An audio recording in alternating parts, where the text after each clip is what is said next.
Lord of the Mysteries. Chapter 330. Sharron and Maric's Philosophy. Help? Klein repeated the word silently, and was momentarily a little stumped. Back when Sharron had taken on the mission of protecting him for 3 days, it was mostly because of the money. For a Sequence 5 expert to be willing to take on such a mission was, in itself, a low probability. It could be chanced upon, but it wasn't something that could be forced. Furthermore, back then, Klein was desperately trying to save himself and was so frantic that he wasn't willing to give up any sliver of hope. As such, he still felt very grateful for being able to receive the help of such a powerful Beyonder, even if it was because of the money. However, that was all. He wouldn't recklessly interfere in an unknown, dangerous situation in complete disregard of his own strength and circumstances for the sake of the other party. Klein's original plan was that the mysticism knowledge from Little Sun could basically be verified as belonging to the pre-cataclysm era. At that time, the ancient gods who wielded authority and the current 7 gods and evil gods didn't seem to have any overlap with each other, so it was possible that the 2 mysticism systems were definitely hugely different.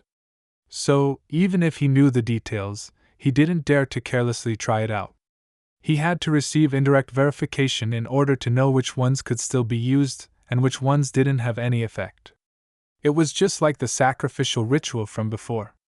Klein had already figured out the procedure from the Sun, but he waited for Mr. Azek's reply before he dared to conduct the experiment. It was to prevent anything unexpected from happening.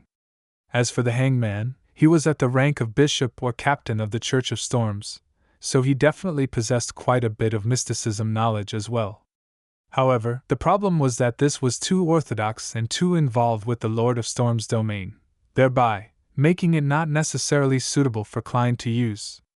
Not all rituals could be performed by asking oneself for help, and he had to consider the spirituality burden he had to bear by praying to himself. With these factors in mind, Klein turned his attention to the former members of a secret organization, Sharron and Maric. The knowledge they possessed was more suitable for wild Beyonders to use as a reference. There were also quite a few unorthodox and strange ones that were effective. Of course, this wasn't to say that he would give up on exchanging information with the Sun and the Hangman. By having knowledge from ancient times, orthodox knowledge, and secret and unorthodox knowledge, it would result in him being more all-round, giving him a deeper understanding of mysticism. And that was exactly what Klein wanted. He had never forgotten that his ultimate goal was to return to Earth, so the more mysticism knowledge he had, the better. The more comprehensive, the better. The deeper the knowledge was, the better it was. Of course, the premise of pursuing this goal is to get rid of Insanguil and avenge myself and the captain. Klein looked at Sharron and Maric and said with the corners of his mouth curled up, "I need to know what kind of help you need from me before I can consider agreeing. I won't, nor is it possible for me to joke about my life."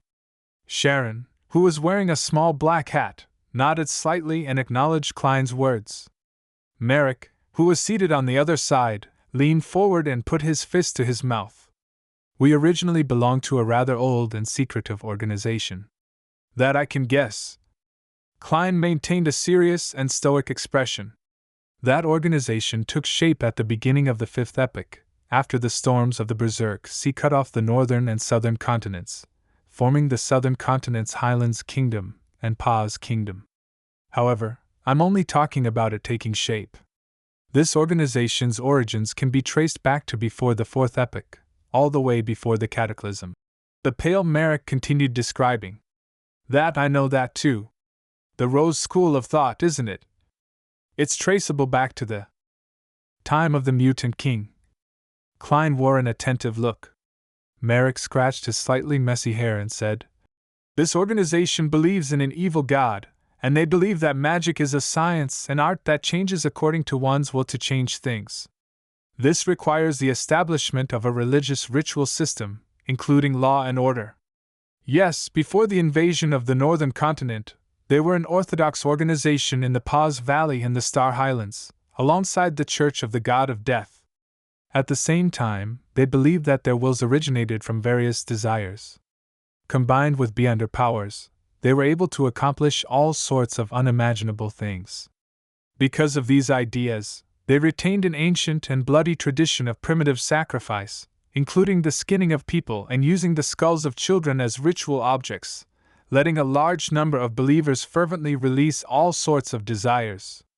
We couldn't accept the cruelty of such deeds, and we also felt that it was very problematic in the way that they handled their desires, so we looked for an opportunity to escape from that organization.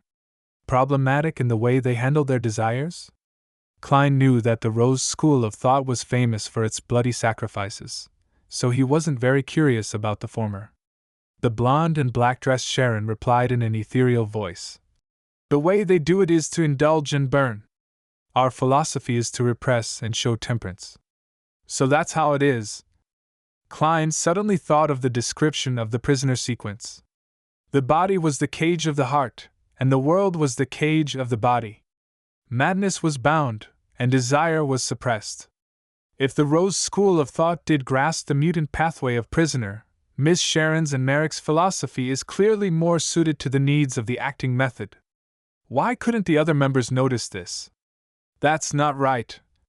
He frowned slightly. Seeing his reaction, Maric thought he didn't understand and explained in a slightly hoarse voice. They were influenced by that evil god, and they believed that indulging in their desires would help to strengthen their own willpower. When many people let their hair loose, they would also affect each other, adding to their fanaticism, allowing their condition to reach its peak. Our views are the exact opposite. We believe that desire must always be suppressed in one's heart, just like the flames and magma underground. Only at a crucial moment can it be unleashed, producing terrifying power. Simply put, it's the difference between lust and abstinence. The influence that the evil god has is in contradiction to his own pathway's requirements. It feels like something is amiss. Klein thoughtfully asked. So you escaped to Backlund, and now they're coming after you? Did the dead man in the alley end up involved in this? We didn't get him involved. He got himself involved because of something else. Maric rebutted Klein's second guess, acquiescing to Klein's first question. Then, why don't you just run away from Backlund? There are quite a few big cities along the border of the Lone Kingdom and Desi Bay. Furthermore, you can go to Intis, Facesack, Fanepotter, Lenberg, Mason, and other countries. In other words, you have a reason not to leave Backlund? What could it be? Klein thought for a moment and said, Okay, I've got the general gist of it. What kind of help do you need? My sequence isn't high, and I don't know any powerful Beyonders. There's no way I can go against that secret organization directly. After obtaining the potion formulas for sequence 7, 6, and 5 of the Seer pathway and killing Lenevis, Klein actually didn't have to stay in Backlund. There was still a huge gap between him and his next target of vengeance, in Zangwil, who had sealed Artifact 0-08. There was no hope of success within a short period of time. He didn't even dare to approach it, so it wasn't impossible to leave Backlund. At the very most, he would feel the pinch for wasting the rental fee that he had paid up front. The reason why Klein was still staying in this large city was because there were a lot of Beyonders here. There were also many resources and ingredients that appeared here. It made it one of the most convenient places to advance his sequence. It suited the revelation of his divination back then. When I become a faceless and am almost done digesting it, I'll have to head out to sea and look for a mermaid. This thought suddenly flashed through Klein's mind. Sharron replied calmly, Be our support. To kill a sequence 5 Beyonder, together. Klein was slightly surprised as he asked, With your strength, that organization only sent one sequence 5 Beyonder to hunt you down? Could it be that the common characteristic of a cult was to be brainless? He has a sealed artifact that greatly restrains me. Sharron answered calmly, her face pale but her expression delicate. The person in charge of this matter is indeed a high-sequence Beyonder. But he has been led elsewhere by the clues that we deliberately left behind. Maric added, It's not like we only have Backlund as our only base. If we can kill the person in charge of the nearby burrows and take away that sealed artifact, we will immediately disguise ourselves and flee. After that, We will no longer be afraid of being hunted down normally. Klein tersely acknowledged. But why do you think I can help? I look so weak. And the target is a Sequence 5B with power, and that strange sealed artifact. You're not just at Sequence 9.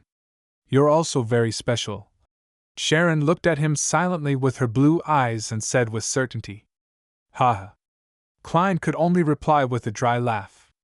Sharron's ethereal voice sounded once again. Besides, you still have that eye. That eye? Are you referring to the all-black I left behind by marionettist Rosigo? Klein nodded slightly. But I can only use a small portion of it, and it can't produce too much of an effect since it was corrupted by the true creator. That's enough. Sharron was always so terse with her words. Maric added, the Sequence 5B we are dealing with has similar characteristics as Sharron. Only that eye of yours can help us find him. At that moment, Sharron spoke again. Maric will be the first bait. I'll be the second. As for you, you are the hunter responsible for solving the problem. I can't guarantee absolute safety. But you will definitely be safer than us. Sounds sincere enough, but I'll need to make sure through divination. Klein pondered for a few seconds and said, I want to understand the situation about the other person's characteristics and sealed artifact. Only then can I make a decision.